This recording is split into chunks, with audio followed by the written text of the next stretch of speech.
Bapak, Ibu, dan saudara-saudari yang saya kasihi, salam sehat. Jumpa lagi bersama dengan saya, Pater Jack. Seperti biasa, saya hadir di hadapan saudara-saudari untuk berbagi permenungan tentang perayaan yang kita rayakan hari ini. Nah, hari ini seluruh gereja merayakan perayaan Maria Bunda Berduka Cita. Nah, pertanyaannya adalah mengapa gereja merayakan perayaan duka Maria?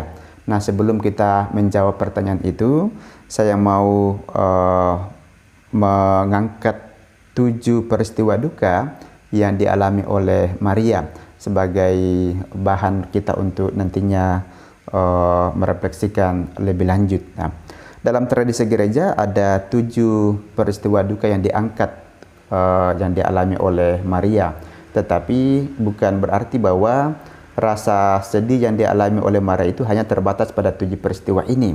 Nah, angka 7 di sini harus dipahami sebagaimana gereja secara umum memahaminya, yaitu angka yang tak terbatas. Di sini dipahami sebagaimana pemahaman umum dalam gereja bahwa angka 7 itu adalah angka yang tak terbatas. Jadi kalau diangkat hanya ada 7 duka Maria, bukan berarti bahwa duka itu hanya terfokus hanya pada 7 peristiwa saja, tetapi mau mengatakan peristiwa duka yang dialami oleh Bunda Maria lebih dari hanya angka 7. Nah, Bapak, Ibu, saudara-saudara yang terkasih, peristiwa duka pertama yang dialami oleh Bunda Maria itu adalah ketika mereka mengungsi ke Mesir, ya. Mengapa mereka mengungsi ke Mesir? Ya, kita tahu bahwa ya menjelang peristiwa Natal kita mendengar kisah bahwa sejak 3 raja atau para majus itu bertemu dengan Herodes dan memberitahukan kepada mereka bahwa akan ada seorang anak yang lahir yang kelak akan menjadi raja, lalu Raja Herodes ini menjadi paranoid, ya. Dia takut kekuasaannya akan diambil, karena itu dia memerintahkan supaya membunuh seluruh anak-anak yang ada di kota Bethlehem dan kota-kota sekitar lainnya. Nah, karena itulah untuk menghindari pembunuhan itu dialami oleh Yesus, kedua orang tuanya yaitu Yusuf dan Maria membawa bayi Yesus itu mengungsi sampai ke Mesir. Dan yang kedua, duka Maria itu yang diangkat adalah ketika Yesus hilang dan kemudian diketemukan pada bait Allah. Nah, kita semua tahu orang tua yang kehilangan anak itu pasti akan membawa rasa khawatir yang tidak terkira, ya. Lalu yang ketiga, ketika Maria mendengarkan nubuat Simeon, ya. Nubuat Simeon waktu itu, ya, Simeon mengatakan anak ini akan menjadi tanda perbantahan banyak orang. Dia akan menjatuhkan dan membangkitkan banyak orang di Israel. Nah, dan itu untuk Maria suatu tanda yang tidak mudah untuk diterima pada saat itu. Dan itulah kemudian nubuat Simeon ini membawa duka tersendiri bagi Maria. Yang keempat, ketika Maria berjumpa dengan Yesus dalam perjalanan menuju Kalvari, ya. Berjalan itu sambil membawa salib, ya. Dan seorang ibu yang berjumpa dengan anaknya dengan membawa salib, ya, bukan saja cuma memikul salib, tetapi juga dicambuk, diludahi, diolok-olok.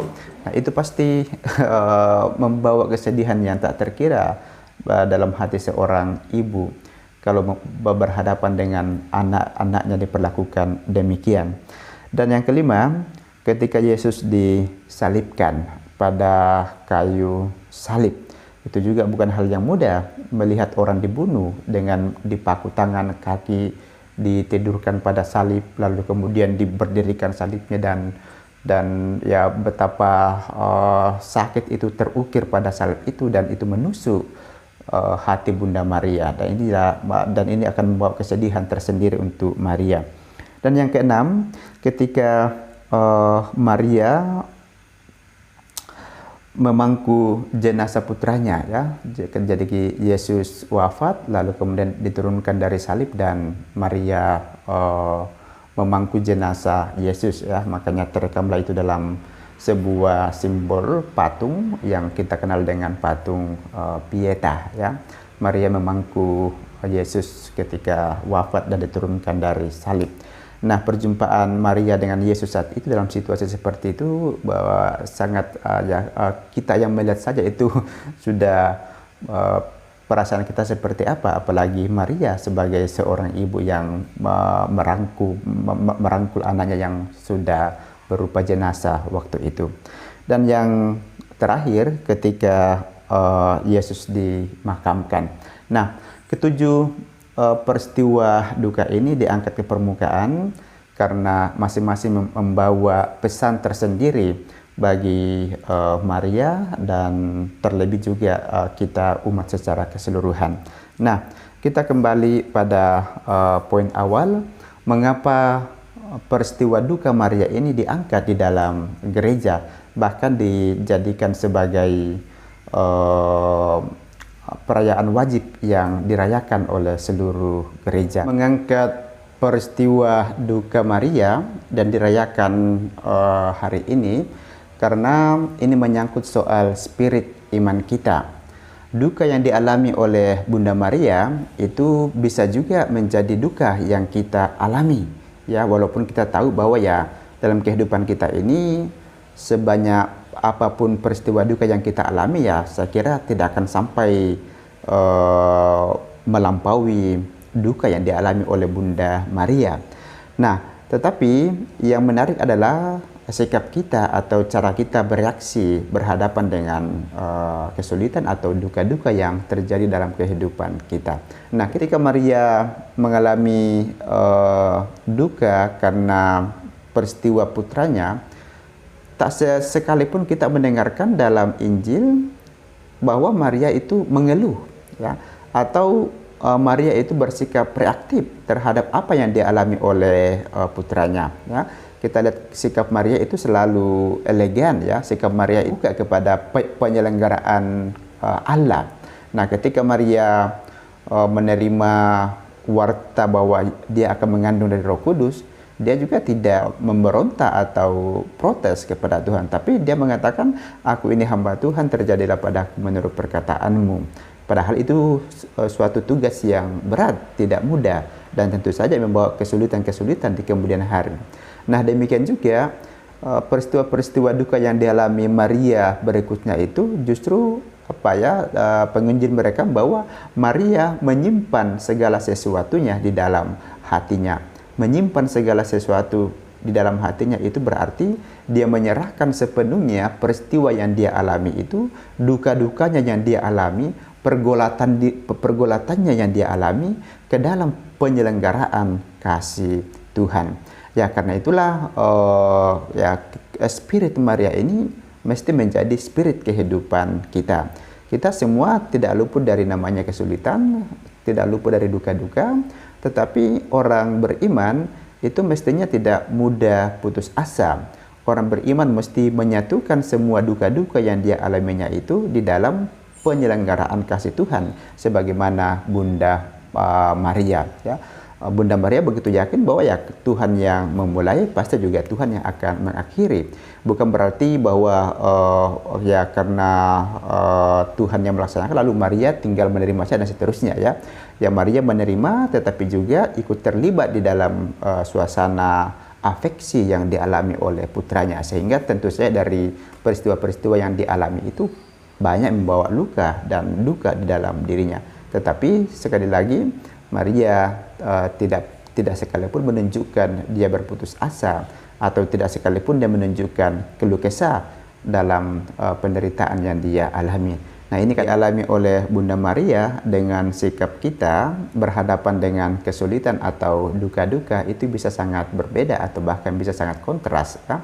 Kalau kita lihat Maria, dia menyandarkan semua pergulatan-pergulatan, kesedihan-kesedihannya di dalam penyelenggaraan Tuhan. Tetapi kita kadang-kadang tidak seperti itu ya. Kita biasanya berhadapan dengan kesulitan sedikit ya kita sudah mengeluh banyak. Dan biasanya kita mau supaya semua orang tahu apa yang menjadi penderitaan kita, apa yang menjadi keluhan kita. Seolah-olah kalau orang semua tahu lalu kemudian penderitaan kita itu menjadi ringan dan seterusnya, ya itu tidak akan seperti itu, ya. Jadi Spirit Maria yang menghadapi segala kesulitan-kesulitan dalam semangat imannya, penyerahannya kepada Tuhan, itu pula yang mestinya menjadi semangat kehidupan beriman kita. Karena itulah gereja mengangkat peristiwa duka Maria ini, supaya kita semua orang-orang beriman itu seperti Maria tidak mudah putus asa. Apa yang terjadi dalam kehidupan kita itu semua ada dalam penyelenggaraan Tuhan, pantauan Tuhan. Tidak ada yang luput dari penanganan Tuhan. Hanya saja persoalannya adalah apakah kita sungguh-sungguh mau menyerahkan semua persoalan-persoalan kehidupan kita itu ke dalam penyelenggaraan kasih Allah. Seorang beriman mestinya menyatukan semua apa yang dia alami, kesulitan-kesulitan hidupnya, duka-duka hidupnya dalam penyelenggaraan kasih Allah. Karena dari sanalah akan lahir penyelesaian. Tetapi untuk orang beriman yang tidak menyerahkan duka-dukanya itu, dia akan mudah merasa stres dan mudah merasa kehilangan harapan dan seterusnya walaupun dia beriman. Nah, tetapi mestinya yang kita bangun itu adalah penyerahan dan pemberian diri kita, persoalan-persoalan kita secara total kepada Tuhan, yang semua tindak tanduk kita itu berlandaskan dalam sikap pasrah kita kepada Tuhan, bahwa Tuhan akan membantu menyelesaikan. Yang bisa kita lakukan, silakan lakukan. Yang tidak bisa kita lakukan, serahkan kepada Tuhan.